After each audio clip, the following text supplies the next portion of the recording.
Esta es la última advertencia de Warren Buffett sobre el inminente colapso económico. Experimentamos una tremenda recuperación económica. Sin embargo, las mentes de las personas estaban tan marcadas que los recuerdos que los padres contaban a sus hijos sobre 1929 se convirtieron en un símbolo en la mente de la gente. Quiero decir, si decías 1929, era como decir 1776 o 1492. Todo el mundo sabía exactamente de qué estabas hablando en 1929. Mi padre, que tenía 26 años en ese momento, trabajaba como corredor de valores en un pequeño banco local. Vendía acciones y bonos, pero principalmente acciones. Y cuando las acciones caen un 48% y las vendías a la gente hace unos meses, realmente no tienes ganas de salir y enfrentarte a esas mismas personas. Así que creo que mi padre probablemente optó por hacer lo que ahora se llama refugiarse en casa, lo que significa quedarse en casa. Y realmente no había mucho en nuestra casa. Solo teníamos un pequeño jardín. De todas formas era invierno. Mi padre no habría estado en el jardín de todas formas, y la televisión no estaba allí, y él y mi madre se llevaban muy bien. En esas condiciones, nací unos 9 meses después. Así que no me di cuenta de que el mercado estaba cerrado, pero el mercado de valores se recuperó más del 20% durante ese periodo de 9 meses y medio. La gente no pensaba en la caída de 1930, no pensaban que estaban en la Gran Depresión. Pensaban que era una recesión muy similar a la que había ocurrido al menos una docena de veces, aunque no siempre cuando los mercados de valores eran importantes. Pero habíamos tenido muchas recesiones en los Estados Unidos a lo largo del tiempo, y esto no parecía algo dramáticamente fuera de lo común. De hecho, durante unos 10 días después de mi nacimiento, el mercado de valores en realidad logró subir un 1-2% allí en esos 10 días. Bueno, desde entonces, el mercado de valores pasó de un nivel de 240 a 41, lo que fue una notable caída, porque si alguien me hubiera dado $1,000 el día que nací y hubiera comprado acciones con ellos y comprado el promedio de ya, mis $1,000 se habrían convertido en $170 en menos de 2 años. Eso es algo que ninguno de nosotros ha experimentado, que tal vez hayamos tenido con una acción de vez en cuando, pero en términos de tener una amplia gama de Estados Unidos marcados a la baja en un 83% en 2 años y marcados a la baja en un 89% desde el pico del 3 de septiembre de 1929 fue extraordinario, y en ese periodo intermedio, menos de un año después de que naciera, justo en menos de un año, mi padre fue al banco donde trabajaba y tenía su cuenta. Y por supuesto, el banco tenía un letrero de cerrado y así que se quedó sin trabajo. Tenía 2 hijos en ese momento. Su padre tenía una tienda de comestibles, pero Charlie y yo trabajamos para mi abuelo. Charlie trabajó allí en 1940. Yo trabajé allí en 1941, así que no nos conocíamos. Pero mi abuelo le dijo a mi padre que no se preocupara por sus comestibles. Howard dice, voy a dejar que su factura se vaya. Mi abuelo no estaba exactamente preocupado por su familia, pero no iba a enloquecer. Y una de las cosas es que miro hacia atrás en ese periodo y no creo que los economistas generalmente le den tanta importancia, pero si hubiéramos tenido la FRIC. La FRIC comenzó el 1 de enero de 1934. Fue parte de la amplia legislación que tuvo lugar cuando llegó Roosevelt, pero si hubiéramos tenido la FRIC, habríamos tenido una experiencia muy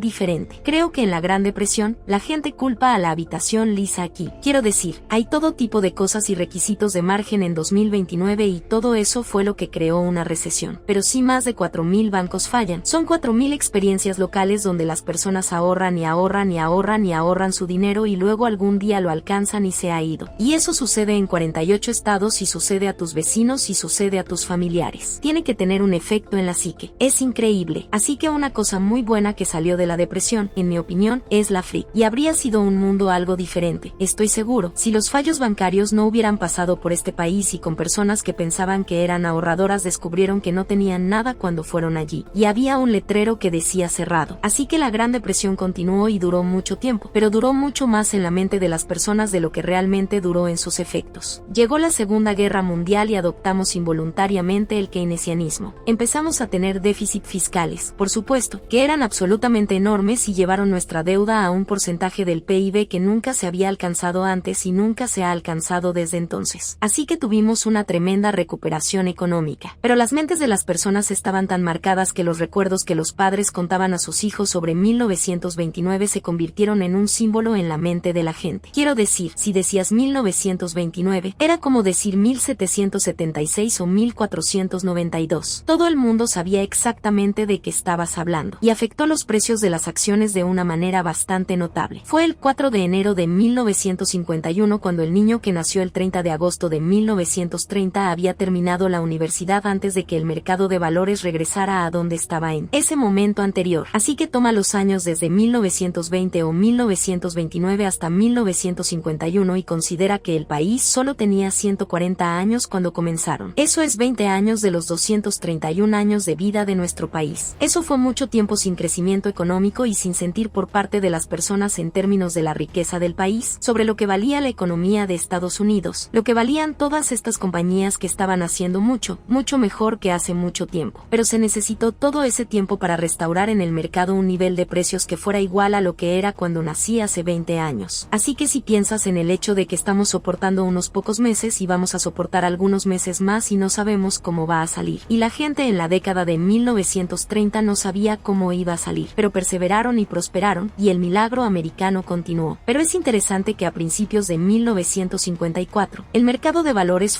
estaba solo alrededor de 280. Y recuerdo 1954 porque fue el mejor año que tuve en el mercado de valores. El DA pasó de 280 o algo así al comienzo del año a un poco más de 400 al final del año. Y tan pronto como pasó los 381, esa famosa cifra de 1929 cuando llegó a 400, todo el mundo se preguntó, ¿es 1929 de nuevo? Y parece un poco exagerado porque era un país diferente en 1954. Pero esa era la pregunta común. Y realmente alcanzó un nivel de preocupación sobre si estábamos a punto de saltar por otro precipicio porque se había superado el 381 de 1929. El senador Fulbright de Arkansas, que luego se hizo muy famoso en términos del Comité de Relaciones Exteriores, pero encabezó el Comité Bancario del Senado y llamó a una investigación especial. Realmente cuestionaba si habíamos construido otra casa de naipes de nuevo. Y su comité en marzo de 1955, con el DA a 405, reunió a 20 de las mejores mentes de los Estados Unidos para testificar si estábamos volviendo locos de nuevo. El DA estaba en 400. Y ya habíamos tenido este problema increíble antes, pero esa era la mentalidad del país. Increíble. Realmente no creíamos que Estados Unidos fuera lo que era. Y mi jefe, la razón por la que estoy familiarizado con esto es que estaba trabajando en Nueva York para una de las 20 personas que fueron llamadas a testificar. Y lo recuerdo porque Ben Graham fue una de las 3 personas más inteligentes que he conocido en mi vida. Y cuando testificó que el DA estaba en 404, tenía una línea justo al principio en su testimonio escrito. Y dijo, el mercado de valores está alto, parece alto. Es alto, pero no es tan alto como parece. Y desde entonces, hemos sentido toda la fuerza de la corriente de aire americana. Y el DA, cuando hicimos la diapositiva, estaba alrededor de 24,000. Así que estás viendo un mercado hoy que ha producido 100% por cada dólar. Todo lo que tenías que hacer era creer en América, simplemente comprar una sección transversal de Estados Unidos. No tenías que leer el Wall Street Journal, no tenías que buscar el precio de tus acciones, no tuviste que pagar mucho dinero y tarifas a nadie, solo tenías que creer que el milagro americano estaba intacto. Pero tuviste este periodo de prueba entre 1929 y ciertamente 1954, como lo indicó lo que sucedió cuando subió de nuevo a 380. Tuviste este periodo de prueba, y la gente había perdido realmente la fe hasta cierto punto. Simplemente no veían el potencial de lo que Estados Unidos podría hacer. Y descubrimos que nada puede detener a Estados Unidos. Después de todo, siempre ha sido así. Puede haber sido interrumpido en los escenarios más aterradores cuando hubo una guerra entre un grupo de estados contra otro grupo de estados, y puede haber sido probado nuevamente en la Gran Depresión. Y puede ser probado ahora hasta cierto punto. Pero al final, la respuesta nunca es apostar contra los Estados Unidos. Y eso, en mi opinión, es cierto hoy, como lo fue en 1789 e incluso durante la Guerra Civil y las profundidades de la Depresión.